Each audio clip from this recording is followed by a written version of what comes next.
poem I'm going to share with you was inspired by this place, not this new coming School of Medicine, but the old Foothills Hospital main hospital space. And it is about origins.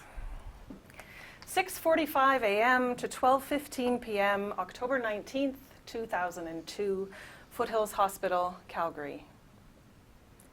The bed was too narrow. And anyway, I preferred the blue exercise ball, the rock and bounce in sync with the ache rising in my back. It would grip and hold before dripping away. From the ball, I saw the wide window ledge, flat vents and thick glass edged by salmon-colored curtains. Outside, it was morning, more and more. The city squat in the smog, and the pains came more and more. Voices chatted casually around me, while in me, you, rotating down. I groaned you round and down. The small midwife appeared at my shoulder, her hair dark and fresh, cheeks smooth.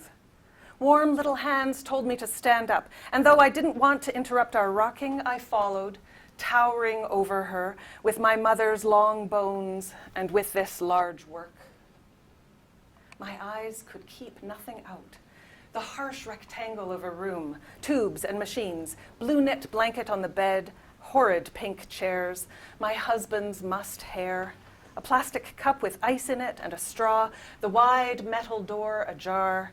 No one and nothing in that room was inside my pain like you were, my son. It was just you and me, 5 floors up, cars coming and going in the parking lot below, little red cars and brown cars, and I yelled out, wanting help for us, but no one came, though they were right there. And then I was all muscle and pushing, and the glaring square of a room turned into one stretching circle as your head came finally to my hands and the dry, dry air. Everything around us receded. I remember the wetness of your dark hair. I remember my lips on your skin and the purple, pulsing fullness of you where you lay over my wide, new heart. Alone in the shower, an hour or so later, umbilical cord cut and tied, separate now from everyone, from even you, I let fall my fears. What had begun as a collaboration of love would always be beginning, ever distinct, always entwined. I begin, you begin, we begin. Our origins go further back than our births, our mothers, our motherhood. What do we learn from the land? Even those of us of colonial heritage, now that we call Western Canada, this place in southern Alberta, home, what do we learn about our futures if we go to the land with our questions?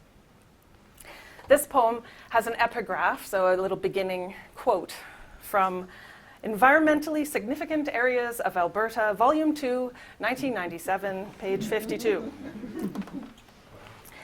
Silverberry and thorny buffaloberry shrubbery and fescue and wheatgrass grassland interspersed with drainages and small alkali ponds. Includes some small patches of cultivation, glacial erratics of the foothills erratics train, esker, widespread patches of rare little bluestem. MD of Willow Creek toward the Buffalo Jump. When I find a hummock of sage, I lie on my back and pretend to be a Kainai warrior on vision quest. The topsoil is wispy thin, but my senses root. Cricket jumps onto my thigh, jumps off. Some small thing nearby squeaks. A bird in the high, hot blue is too small for me to guess, but I guess anyway, rough-legged hawk. I hope I haven't stepped on any rare little blue stems on my way here. I am frying. Even behind dark glasses, the light is white and rippling. This place takes a full southern quarter of my imagination, so I wait it out a bit. snakeskin, prickly pear, scour wind. Listening and visioning share the same requirement. I am very small on the esker, entirely colonial. Don't really know the plants of this place, not even their names, not their flowers or their medicine. If my power is as vital as one seed in one berry, that is significant, magnificent. Suddenly, I want to apologize, need to leave this land be.